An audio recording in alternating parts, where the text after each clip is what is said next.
হেথা হতে যাও পুরাতন। হেথায় নূতন খেলা আরম্ভ হয়েছে। কানের কাছে বাজতে থাকা এই আবহ সঙ্গীত না বোঝার কথা নয় কোহলির। উপমহাদেশীয় চারিত্রিক বৈশিষ্ট্য অনুযায়ী গো ধরে আটকে থাকা চরিত্র নন তিনি। আর 770 রান হলেই তো 10,000-এর মাইল ফলক।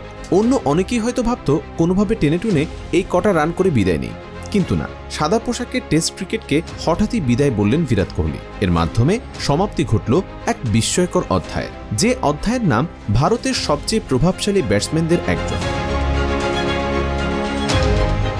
এর আগেই আন্তর্জাতিক টি-20 থেকে অবসর নিয়েছিলেন তিনি। এবার টেস্টকেও বিদায় বললেন তিনি। তবে রঙিন পোশাকে আরও কিছুদিন কোহলি থাকছেন ক্রিকেট মাঠে। 36 বছর বয়সী কোহলির এই ঘোষণায় একদিকে আবেগের ঢেউ, অন্যদিকে বাস্তবতার মাটি স্পর্শ করা স্বীকারোক্তি।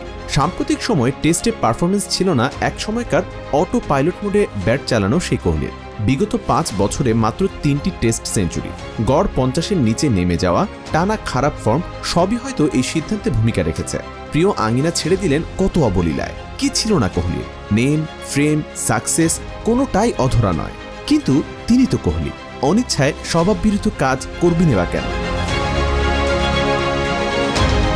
14 বছরের টেস্ট ক্যারিয়ারে কোহলি খেলেছেন 123টি ম্যাচ, করেছেন 9,230 রান, যা ভারতীয়দের মধ্যে চতুর্থ সর্বোচ্চ।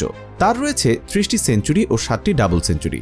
ভারতের হয়ে সর্বোচ্চ এবং অভিষেকের পর কোনো ব্যাটসম্যানের তুলনায় সবচেয়ে বেশি। টানা 2টি পঞ্জিকা বর্ষে 75-এর বেশি গড়ে 1000 রান করার অনন্য কীর্তি রয়েছে তার, যা টেস্ট ইতিহাসে আর কারো নেই।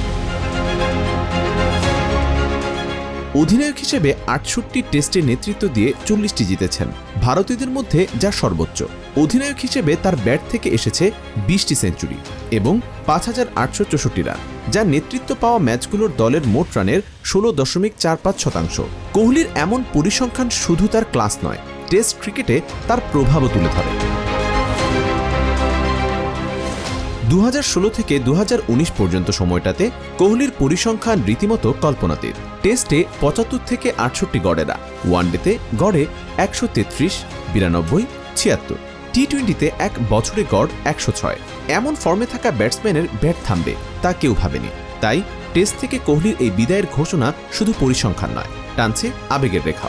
আবেগ থেকে হয়তো এক ভক্ত চিৎকার করে তাই বলছিলেন, স্যার আপনি ভুল করেছেন, আমরা এখন থেকে আর ক্রিকেট দেখব না। এমন আবেগ আর প্রতিক্রিয়া বিরল নয়। বিরাট কোহলির মতো একজন ক্রিকেটারের বিদায় গৌতম গম্ভীর বা নির্বাচক মণ্ডলীর কাছে হয়তো নূতন এর সময় এখন। বিশ্ব টেস্ট চ্যাম্পিয়নশিপের নতুন চক্র শুরু হচ্ছে, সেখানে আগামীর জন্য জায়গা তৈরি হতেই পারে। কিন্তু কোহলির মতো একজন টেস্ট অ্যাম্বাসেডরের বিদায়ে যে শূন্যতা তৈরি হলো তা হয়তো কখনোই পূরণ হবে না। সরাসরি ক্রিকেট মাঠ থেকে বিদায় নিলেন না কোহলি, অথচ তিনি চাইলে সবটাই মনের মতো পেতে পারতেন। কোহলি হাঁটলেন ভিন্ন পথে। গ্রেটরা হয়তো এজন্যই গ্রেটের তকমা পায়। সামাজিক মাধ্যমে বিদায়ের সুর তুললেন, আর সেখানে লিখলেন, ফিরে তাকালে সব সময় একটা হাসি ফুটে উঠবে মুখে।